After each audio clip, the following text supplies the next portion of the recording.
Assalomu alaykum yaqinlar, yaxshimisizlar? Hozir Toshkentda lechena olib davolanib turganimda bir namanganlik Zemliy akamiz ana ko'rgan ketdilar. Kattagon rahmat aka. Assalomu alaykum jigar. Siz yaxshi bo'lsangiz bo'ldi. Hozir uydagilar butun hozir O'zbekiston xavotirida turibdi. Onam ham tez bilchi yaxshi ekansa. Ozgina nervlar shamollab, ko'pchilik suv ichib bu yoq deyapti. Bu issiq davlatdan bu yoqqa keldimi? Shuni kelsam qor ekan. Almashib qoldi. Havodan bo'ladi-da endi. Shunaqa nervlar shamollab hozir ehtiyot qiling. bir oyda tuzaladigan kasallik ekan o'zi. Inshaalloh Allohim qo'llab tursa, odamlar duo qilsalar hammasi yaxshi bo'lar. Nima deysiz bizni proyektga jigar? Ana akamiz Hindistonga ketyapti ekanlar.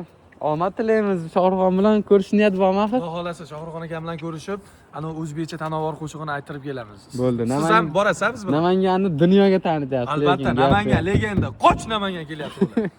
Shunaqa do'stlar, kuzatib turinglar.